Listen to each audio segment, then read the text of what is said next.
Welcome back, and we're still on the PDP crisis, coalitions, and intra-party crisis. And joining us via Zoom from Birnin Kebbi, we have Barrister Aminu Kalgo. He's the former secretary, MBA, Birnin Kebbi. Good morning and welcome to the program. Good morning, my pleasure to be on the program. All right, thank you. Now, before we go further in the conversation, can you tell us exactly, just give us a brief synopsis or overview of, how the PDP party came, degenerated to the way it is at the moment? It is obvious that the PDP is in an internal crisis as we move through the midterm of the election. Already 2 years are gone, and all eyes are on the ball to see how the 2027 election should go. But PDP is delivering and ravaged with internal crisis on the one hand, and also clear defection of its important key players to the ruling party.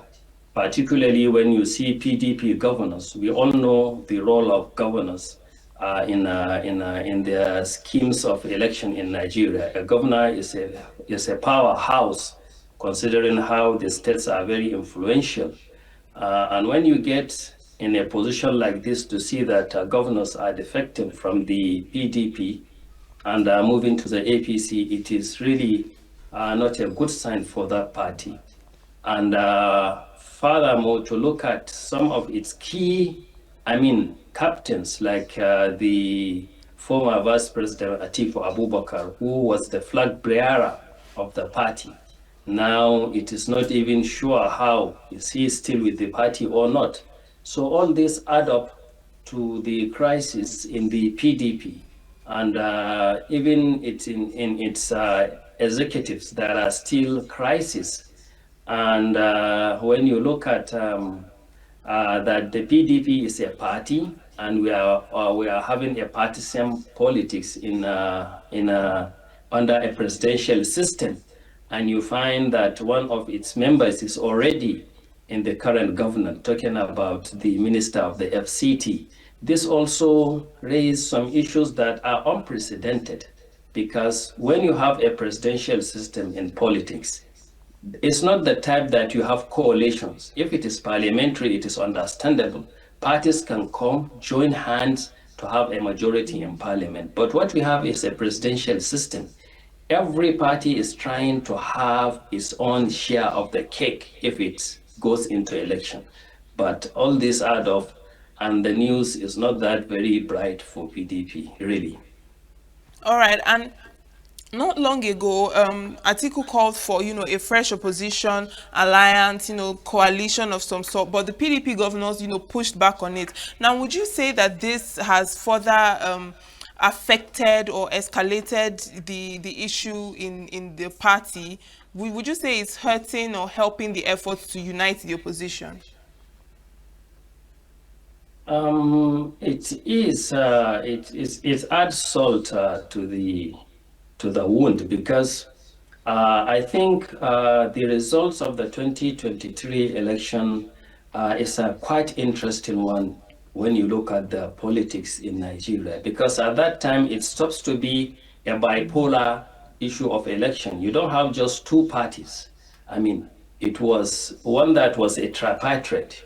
You have the APC, you have the PDP, and you have the Labour Party. All parties all did well in the election, because the two next parties to the winning parties were able to accrue up to over 6 million votes, while the presidential APC winning the presidential candidate with just over 8 million votes.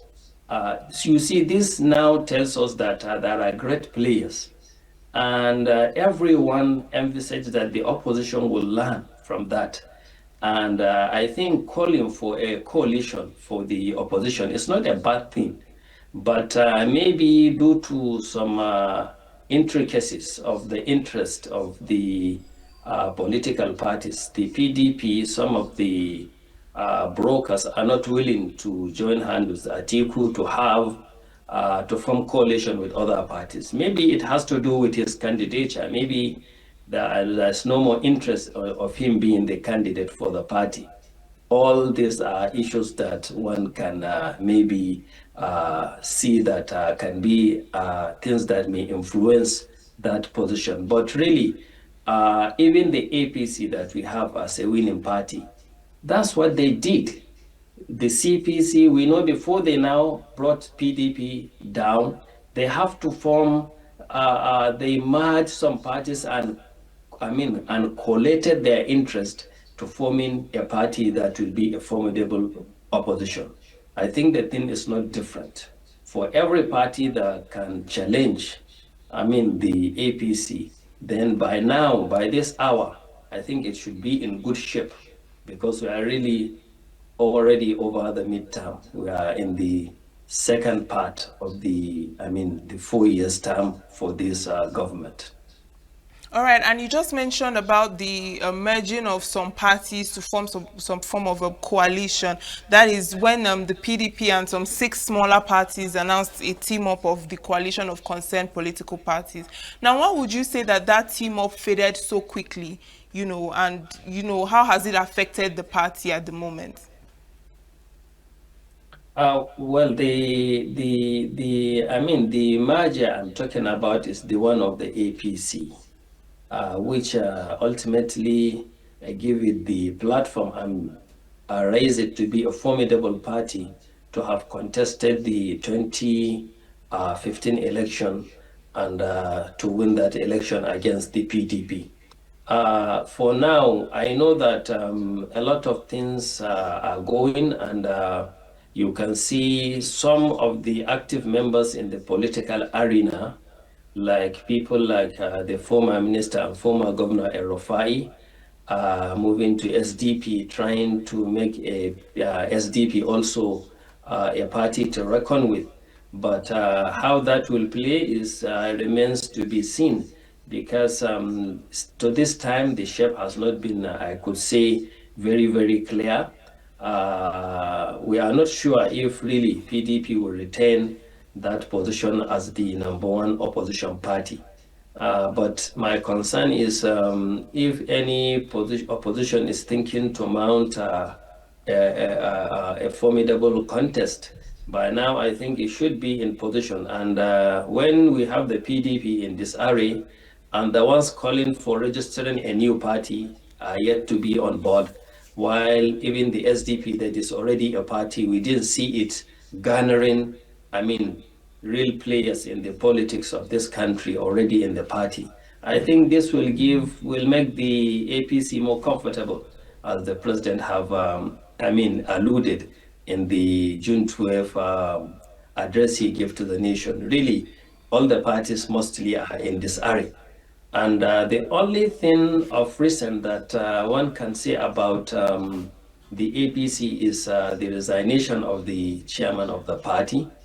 And I think that is not really it's not a havoc, it's not a hiccup. I think it's just a restrategization. To this moment, you find out all the contending and prospective, opposition parties are not in good shape. They are all staggering and struggling, be it the SDP, be it PDP, be it the envisaged new party to be registered, which to this date it has not been registered. All these are staggering. And this only make the APC more comfortable and in this issue of the upcoming election. And as alluded by Mr. President, they are enjoying the ride as the other parties stagger. The only recent thing, I think, to show some issues about the ruling party was the resignation of the chairman of recent, chairman of the APC, the former Governor Ganduji of Kano State. But to me, even that is not a hiccup. I think it's just a strategic move by the APC to make sure that it has the most important states that have the larger voter pool. I mean, Kano, Rivers, and Lagos, of course. Okay, and also we're seeing a situation between Wike and Makinde. I mean, they used to be quite tight, but it seems that now they are drifting apart. Now, really, what really, went wrong between them, and what do you think that it means for the South? The perceived rift between these two parties, honestly, I am not an insider. I am not in a good position to know why that rift could be. All I can say is the position of the former minister, Wiki, is very clear. Though he is a PDP, he still acclaimed to be a PDP member. I mean, the writing is on the wall. All he does is for the president and for the good of the APC. That is very clear. So, particularly why they will have such a rift, honestly, I'm not an insider to be a private to have to comment on that. I'm sorry about that. All right, but also Bala Mohammed is, pitching himself as a neutral northern option. Now, do you think that he can unite the North without angering the Southeast and the South-South? Well, whatever Governor Bala Mohammed could do in uniting, he's just going to unite the people of his party. Yes, of course. And when the PDP governors, as at this time, a lot of them, even in places where naturally are, I mean, stronghold of the PDP, Delta, what have you, are moving to APC. I think he is in a very, very isolated position because he still adhere to the, I mean, what is known of the, I mean, hardcore PDP as known. But I mean, he is a man in an island with very few people to go. And I just look interestingly to see how, I mean, with this position, it will be a miracle.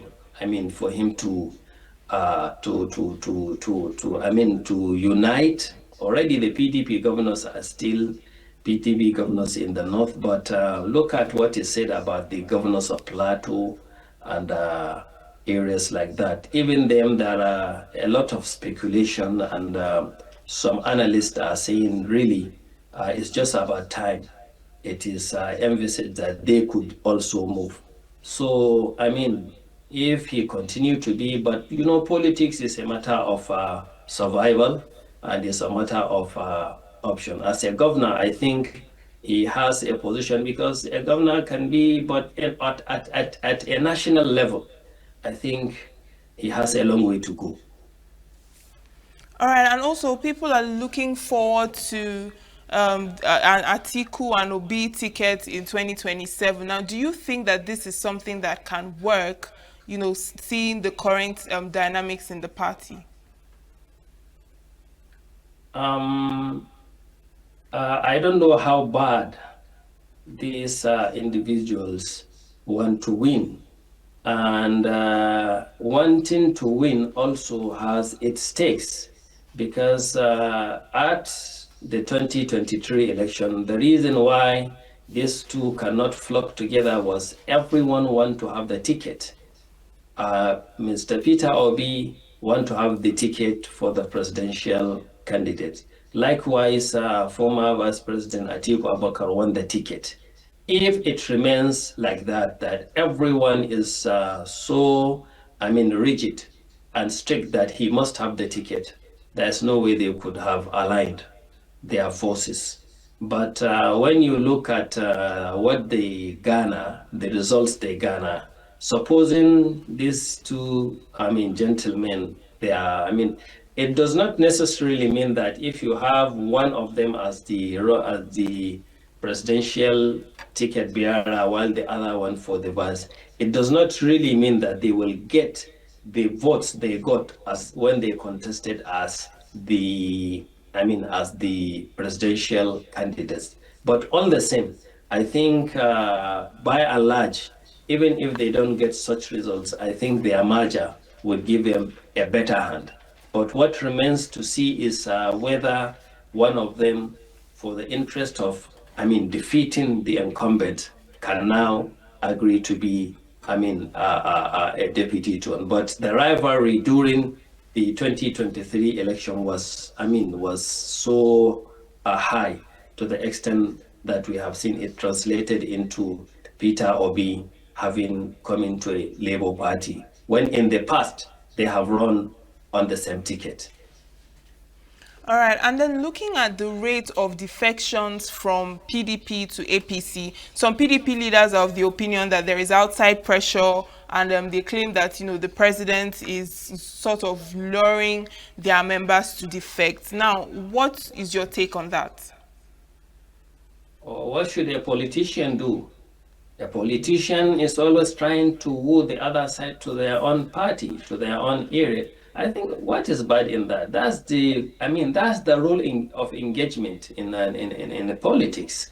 If the PDP could have the opportunity of wooing some governors to defect, they would do the same. So I think the role of engagement in partisan politics is very clear. Everyone, apart from the internal loyalty, is trying to get more followers from the opposition. How that is done, it remains to be seen. Others will think of other ways of periodizing. Maybe not very, strict ways or rule of engagement as known have been employed to get some to defect. All this, will remain but an allegation. But what is really there is we have seen a great massive defection to APC. And all those that defected were saying they have their reason for doing that. Some of them will base it on the internal crisis in the PDP and what have you. All right, but do you think that this translates to the emergency power in Rivers State, while the PDP factions were still fighting? Do you think that the intervention of the federal government, in PDP states like Rivers State affects the loyalty on the ground? Personally, I see the issue of Rivers State. I didn't place it in at a national pedigree, because in Rivers State, the state of emergency that was proclaimed has double effects. You see, the governor is suspended, and in the same manner, the House of Assembly members who were loyal to or who you can say are loyal or are inclined towards the ruling party, the APC, or to the minister in the FCT, were also suspended. So with that, you can see it is a situation that affects all parts of the opposing parties in River States. I know a lot of issues were raised. Maybe it can be something that will send fear to other governors, that they too may be in the same shoe. But to me, I think that fear is far-fetched. I don't see it as any formidable fear, apprehension that is so clear that one can now say that it is the reason why these people are defecting. Because the situation in Rivers, you don't have it in any other states, where you have the governor, with the National Assembly having no appropriation bill by the Supreme Court ruling, and also not elected. So the internal crisis that is in River States is not replicated anywhere for it to send such a real apprehension. That's my take. All right, and how would you assess the situation in the PDP now? Because some people are of the opinion that the party is dying out already. So would you say that as it stands now, the party is too damaged to fix, or what is your take on that? Sincerely, my take is it will take a miracle to bring PDP back, to a position that will make it a real contender in 2027 election. Sincerely, that's because I mean, whatever is on ground now, it will take a miracle. Okay, and also I would like to, pick your brain to know what you think about the power dynamics in the party. Who really is in charge in PDP? Because it seems like there are different people pulling different strings in the party. We have Atiku, we have Wike Makinde, we have Bala Mohammed's group as well. So, what would you say about the power dynamics in the party? The power dynamics in the party are translating in results. When you see now we have governors of the PDP defecting to the APC, and that will be a call for the faction of the minister of the FCT, because that's what he will want to see. I mean, it's apparent. So in terms of results, then the dichotomy of the former minister as a member and power broker in the PDP and the other faction of the Makinde and Bala Muhammad, with the results on ground, you would say the former minister is getting his way, because with him in this government and doing everything to see that this government come back to power come 2027. So the governors that defect, I mean, from PDP to APC, would be something that would go in line with his interest. So with the results, there is this tango, but the results are tilted towards the former minister for now having an upper hand.